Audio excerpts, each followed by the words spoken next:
Chapter 13, Section 4, The Emergence of Lincoln. And we're going to learn what allowed Abraham Lincoln to emerge as president, despite the fact that there were very divisive party politics in the 1850s. The Dred Scott decision. President James Buchanan, while a staunch defender of the Union, failed to settle the growing sectional tensions between North and South. He hoped that a Supreme Court case would finally resolve the slavery controversy. During the 1830s, Dred Scott, a Missouri slave, the gentleman you see there on your slide, had accompanied his owner to both Illinois, where slavery was prohibited by law, and the Northwest Ordinance, and by state law. And he also traveled to Wisconsin, where it was barred by the Missouri Compromise. Slavery was. After returning to Missouri, Scott sued for his freedom, arguing that residence on free soil had freed him. The Dred Scott decision was announced in March 1857, shortly after Buchanan was inaugurated president. The court essentially divided 6-3, with Chief Justice Robert B. Taney speaking for the majority, the 6. Taney declared that only white people could be citizens of the United States, since the founders believed that blacks had no rights, which the black man was bound to respect. Blacks, having different ancestors and lacking a heritage of freedom, could never join the nation's political family. Taney and the court majority ruled that Dred Scott remained a slave. They ruled that Illinois state law had no effect on Scott once he returned to Missouri, and that in regard to Wisconsin, Congress had no constitutional power to bar slavery from a territory. This effectively made the Missouri Compromise unconstitutional, as was any law that interfered with Southerners' rights to bring slave property into the territories. The decision effectively made unconstitutional the Republican platform for restricting slavery and undermined the policy of popular sovereignty. If Congress could not prohibit slavery in a territory, how could a territorial legislature created by Congress do so? So this Dred Scott decision was devastating for those who wanted to prevent slavery from ever reaching the new territories. The decision's aftermath. In the North, the Dred Scott decision sank the reputation of the Supreme Court, which many now regarded as being in the pockets of the slave powers. President Buchanan declared that slavery would from then on be legal and constitutional in all Western territories. In 1858, Buchanan tried to admit Kansas as a slave state under the Lecompton Constitution, which had been drafted by a pro-Southern convention and never ratified by popular vote. Douglas was outraged by this violation of popular sovereignty, and he blocked the attempt with Republicans, and Kansas remained a territory.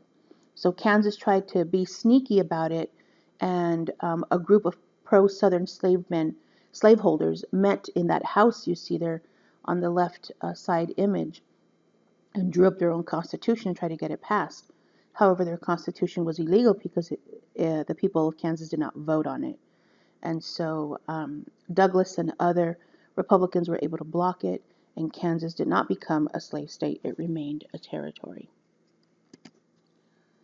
Lincoln and slavery. Americans' deepening divisions over slavery were captured in the Illinois senatorial election in 1858 between Stephen Douglas, the champion of popular sovereignty, and Abraham Lincoln, a lawyer of modest origins and a Whig who had served 4 terms in the state legislature and 1 term as a representative in Congress from 1847 to 1849. Lincoln re-entered national politics in 1854 as a result of the Kansas-Nebraska Act. While Lincoln hated slavery, unlike the abolitionists, Lincoln was willing to compromise with the South to preserve the Union. But he was adamant on halting the expansion of slavery. Lincoln's critique of slavery and its expansion articulated the basic values of the Republican Party and the millions of Northerners who voted for it. His life embodied the free labor ideology and the promise Northern society offered to working men.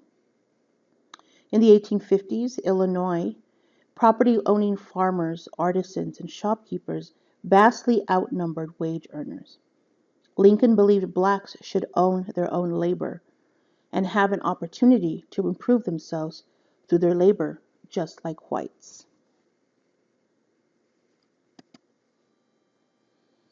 The Lincoln-Douglas Campaign. The 1858 campaign against Douglas made Lincoln nationally known. Lincoln insisted that the nation would not survive forever, half slave and half free, and that Americans would have to make a choice at one time as a nation and reject the idea of popular sovereignty. The Lincoln-Douglas debates are classics of American political oratory. Conflicting definitions of freedom were at their center. Lincoln argued that freedom meant opposing slavery, and that the founding fathers had set the nation on a road to eventual abolition of slavery. Douglas argued that freedom resided in local self-government and self-determination, and that each locality had the right to determine its institutions, including the right to slavery. Douglas tried in the debates to portray Lincoln as a dangerous radical whose positions would degrade white Americans by reducing them to equality with blacks. Douglas argued that the United States had been created by white men for the benefit of white men and for their prosperity forever. Lincoln shared many of the racial prejudices of his day. He was opposed to giving Illinois blacks the right to vote, and he did endorse colonization back to Africa.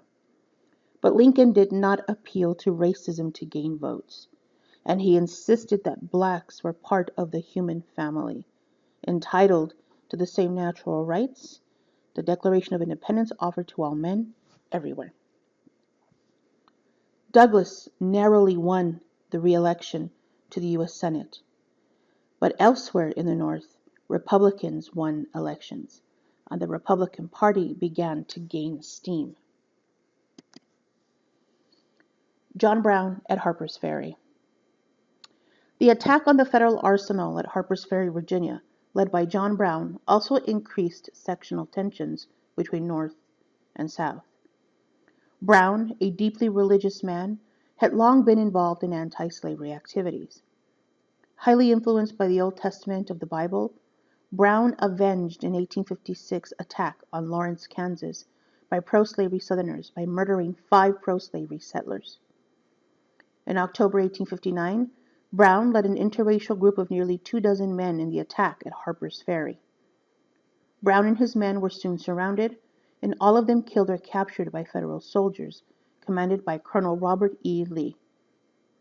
Brown faced a trial for treason and behaved admirably, earning through his trial the admiration of millions of Northerners, who nonetheless disapproved of his violent actions. Brown's execution made him a martyr of Northern abolitionists, while Northern praise for Brown outraged and further alienated Southerners.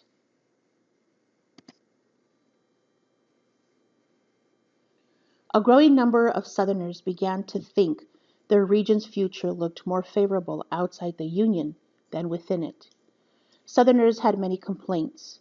The increasing price for slaves made it much harder for small farmers to become planters and thus economically independent. These secessionists argued that the North was benefiting from the cotton trade, while Southern planters fell deeper into debt.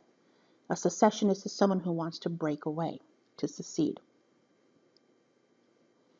An independent South, they argued, would build a slave empire incorporating Cuba and other West Indian islands, Mexico, and parts of Central America. Some Southern planters openly called on the United States to buy or conquer Cuba to expand slavery, while Southerners like William Walker, the gentleman you see there on the slide, led filibuster expeditions in which they tried and failed to capture Nicaragua and other parts of Central America in hopes of securing more territory for American slave owners. Slave owners called for the reopening of the foreign slave trade. By early 1860, 7 Deep South states were demanding that the Democratic platform promise to protect slavery in all territories not yet made states.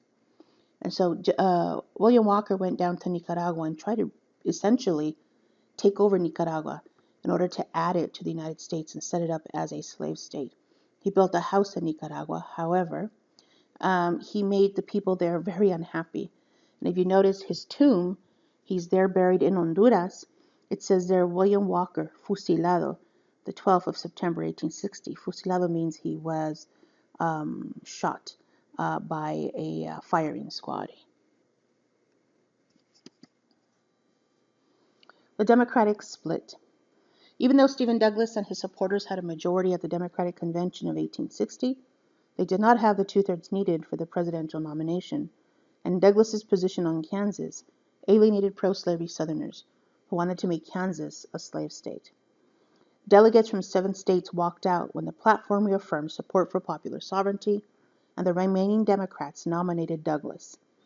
Those who bolted nominated John C. Breckinridge of Kentucky, who insisted that slavery be protected in Western territories. The Democratic Party had been shattered. Southern Democrats no longer trusted Northern Democrats, and Northern Democrats refused to accept a pro-slavery platform that would doom their party's chances in the North. And as I've discussed before, when a political party splits, that gives the other party a chance to win.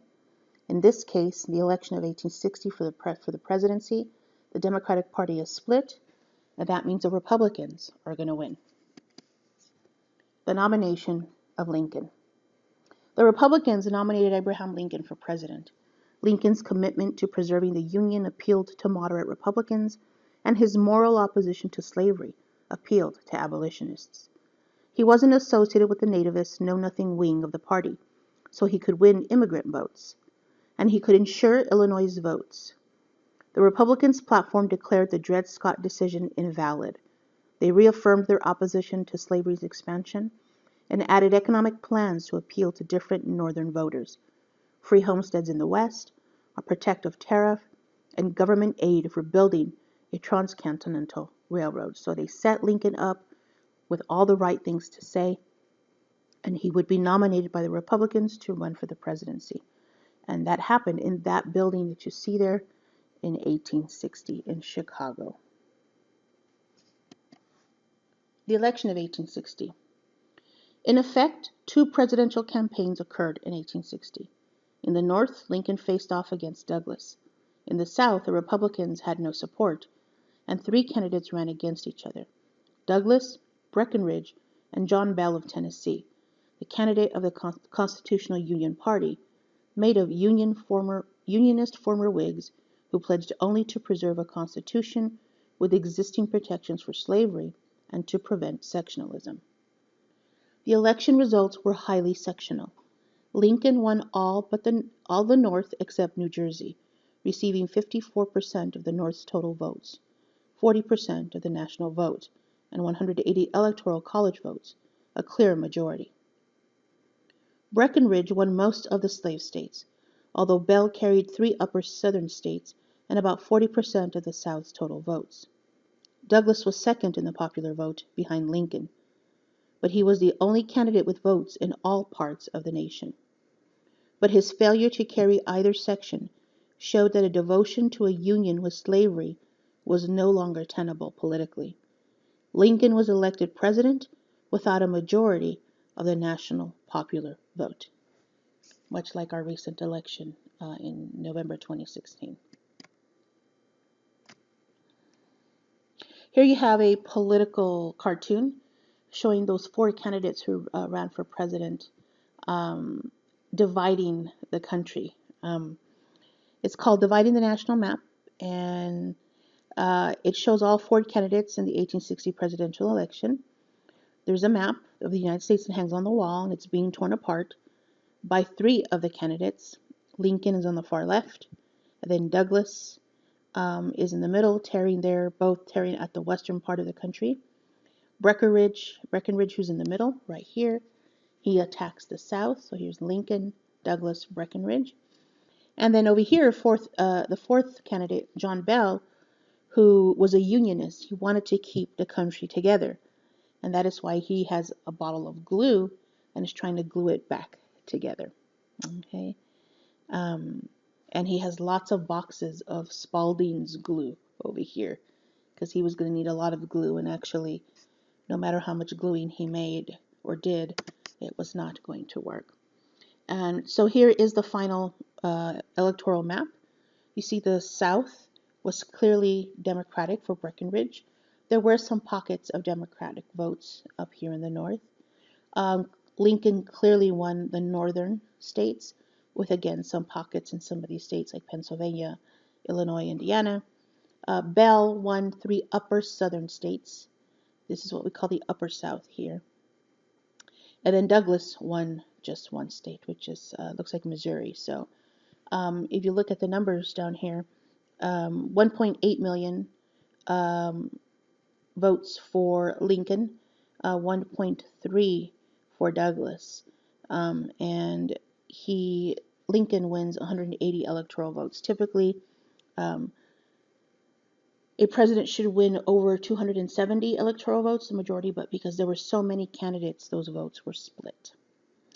And so that ends this section, section 4, titled The Emergence of Lincoln. If you have any questions, please contact me. Thank you.